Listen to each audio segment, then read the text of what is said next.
पहले तो जो सही बात है, अभी सर ने एक बात बोली, क्योंकि बहुत सारे लोग कमेंट ये कर रहे हैं कि सर अभी तो मैं तैयारी कर रहा था पहली बार, तो अभी डरने की जरूरत नहीं है। जो आपकी इस बार अभी वैकेंसीज हैं कौन कौन सी, एक तो एसएससी जीडी जिसका पेपर होना है, अभी एक्सपेक्टेड है 16 नवंबर से।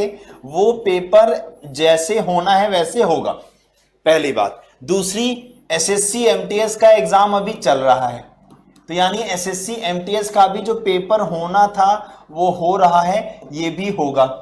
तीसरा जो आपका डर है वो है एसएससी स्टेनो का। एसएससी स्टेनो का वो पेपर भी 11 से 14 या 15 तक है, 15 नवंबर तक, आई थिंक 3 या 4 दिन है, 11 से 15 नवंबर तक है। तो ये पेपर भी एज इट इज होगा। उसके बाद फेज 9 का जो एग्जाम आपका फेब में होना है वो एग्जाम भी होगा। यानी इस बार ये जो 4 एग्जाम एसएससी करवा रही है उन एग्जाम्स को तो लेगी। लेकिन अब सबसे बड़ा जो सवाल आता है, सबसे बड़ा जो सवाल आ रहा है आपके पास, वो सवाल ये आ रहा है कि ये तो 2021 हो गया, 2021 में जितने एसएससी को पेपर करवाने थे वो पेपर एसएससी ने करवा दिए, और एसएससी ने अलग से पेपर करवा लिया। एसएससी ने क्या किया, आपका अलग से पेपर करवा लिया। लेकिन अब क्या करने वाली है एसएससी, अब एसएससी जो है वो अलग से पेपर नहीं करवा पाएगी। उसका कारण एक छोटा सा एग्जांपल, उस कारण से आप उस एग्जांपल समझोगे। जैसे यूपी में पहले क्या होता था, लेखपाल की वैकेंसी सर अलग आती थी, हाँ, जूनियर असिस्टेंट की वैकेंसी अलग आती थी। लेकिन अब क्या हुआ, इन दोनों वैकेंसियों को मिला दिया गया, और ये दोनों मिला के किसके बीच में आ गई, किसके अंडर में आ गई, पीईटी के अंडर में आ गई। तो वैसे ही अब आपको जो अगली तैयारी करनी है वो अब आपको एसएससी के सीजीएल की, SSC CGL, CHSL, MTS, steno, CPO और जीडी, एसएससी ये मेनली एग्जाम्स करा रही है आपके, और साथ ही साथ दिल्ली पुलिस का भी है, दिल्ली पुलिस और दिल्ली पुलिस हेड कांस्टेबल का भी। अब ये सारे एग्जाम एसएससी ही कंडक्ट करती है हमारे। लेकिन अब इन सारे एग्जाम्स को वो अलग अलग, जो आपका प्री का एग्जाम होता था, देखो अच्छी चीज आपके लिए क्या है कि आपके जो अलग अलग प्री के एग्जाम होते थे, क्या जो अलग अलग क्या होते थे, प्री के एग्जाम होते थे, सीजीएल का अलग हो रहा है, सीएचएसएल का अलग हो रहा है, एमटीएस का अलग हो रहा है, अब आप इससे बच जाएंगे। यानी आपके लिए बहुत अच्छी बात यह होगी कि आपका एक बार फॉर्म आएगा, किसका, सीईटी का। जैसे पीईटी का फॉर्म था वैसे फेब में जो बात कही गई है कि फेब में आपका क्या आ जाएगा, सीईटी का फॉर्म आ जाएगा, ठीक है, सीईटी का फॉर्म आ जाएगा। अब आप इस फॉर्म को जब भरेंगे तो आप ये जो सारी वैकेंसीज हैं इनका प्री एक बार में क्वालिफाई कर लेंगे। इसका मतलब आप जो एसएससी की तैयारी कर रहे हैं उस तैयारी को वैसे ही कंटिन्यू रखिए, लेकिन और परफेक्ट बना के चलिए। क्यों, क्योंकि अगर ये नहीं निकला तो फिर पूरा साल बर्बाद, थोड़ा गड़बड़ हो जाएगा। गड़बड़ क्यों होगा, क्योंकि देखिए पीईटी के बारे में तो चलो हमें पता था, हमें बता दिया गया कि साल में 2 बार आएगा। साल में कितनी बार आएगा, 2 बार। हम चलो ये भी मान के चल रहे हैं कि सीईटी का एग्जाम भी साल में कितनी बार होगा, 2 बार होगा। चलिए हमने ये भी मान लिया सर, लेकिन सीजीएल की वैकेंसी तो साल में 1 ही बार आएगी, सीएचएसएल की वैकेंसी भी तो साल में 1 ही बार आएगी, एमटीएस की वैकेंसी, ये ऐसी वैकेंसी जो साल में कितनी बार आएंगी, 1 बार। अगर आपने पहले वाले सीईटी के एग्जाम को क्वालिफाई नहीं किया तो मैं सच बता रहा हूं, जैसे अभी कुछ लोग परेशान थे ना यहां पर कि सर मैं तो तैयारी में लगा, मेरी तैयारी नहीं है, अब क्या होगा, एसएससी नहीं एग्जाम कराएगी।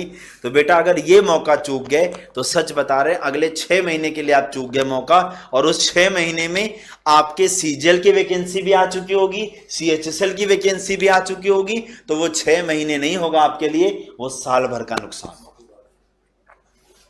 और एक और बात बता दूं, इस सेशन को लाने के पीछे का मकसद बस यही था कि जिन लोगों का एमटीएस का पेपर हो गया, जो जीडी के लिए फॉर्म भरे हैं, अच्छी बात है, स्टेनो के लिए सारे एलिजिबल नहीं है, सही बात है। ठीक है ना।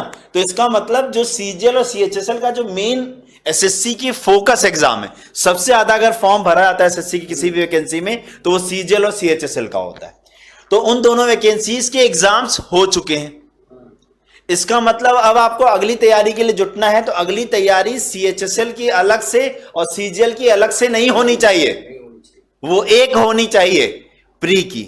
उसके बाद मेंस कैसा होगा, तो मेंस अलग अलग होगा।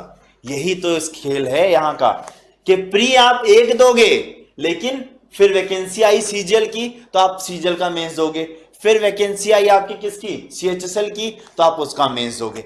इस तरीके से आपके क्या होंगे सर, मेंस के एग्जाम होंगे। कुछ लोगों ने मतलब कुछ ऐसे भी बता रहे हैं, पता नहीं आप बताओगे कंफर्म है कि क्या है, कि जैसे ये जो सीईटी का पेपर होगा वो 3 मतलब लेवल पे होगा, एक 10th लेवल का अलग होगा, 12th लेवल जैसे हाँ, इस चीज को मैं बिल्कुल हाँ इसको मैं क्लियर करूं।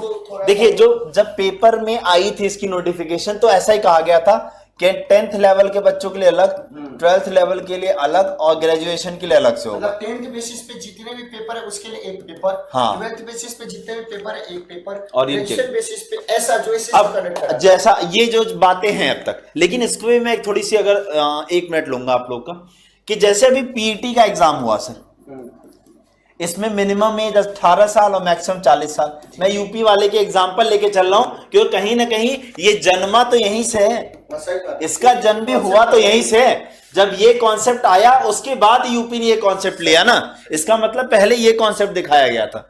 तो यहां 10th वाली वैकेंसी जैसे सर मान लो 12th वाले जूनियर असिस्टेंट है वो 12th की होती है, लेकिन पेपर एक ही हुआ। सही बात है। मतलब ये हाँ, कहने का मतलब मेरा बस ये है कि इसका पेपर ऐसा बनाया जाएगा जो बहुत टफ नहीं होगा, सही बात, जो जीडी वाला बच्चा भी कर पाएगा, मतलब जो सीजीएल वाला भी कर पाएगा। हाँ बिल्कुल, क्योंकि खेल कहां होगा, मेंस। आपने कितना पढ़ा है कितना नहीं पढ़ा है, आपकी क्या तैयारी है, वो किससे चेक हो जाएगी, मेंस के एग्जाम से। और ये मेंस ग्रेजुएट लेवल वाले के लिए होगा, अलग, ये सीजीएल वाले का अलग होगा, हाँ, सीएचएसएल वाले का अलग होगा, एमटीएस का अलग होगा, तो अपने आप आपका पता चल जाना। सीएचएसएल एमटीएस का भी होगा, तब जैसे अभी डिस्क्रिप्टिव होता है हाँ। तब वो पेपर करा लेंगे, बिल्कुल। तो इस तरीके से ये आपका पेपर कराने के मूड में अब है। लेकिन इस बात को आप ध्यान रखो कि आपके यहां पर भी सब्जेक्ट वही हैं, कौन कौन से, इंग्लिश, मैथ्स, रीजनिंग और जीएस, जीके जीएस। पेपर वही है, कुछ नहीं बदला। इस पेट के एग्जाम में भी कुछ नहीं हुआ, सब चीजें वही थी, बस एक प्रारूप बदला है, एक व्यवस्था बदली गई है कि कैसे पेपर को आगे कराया जाए। ठीक है ना जी सर।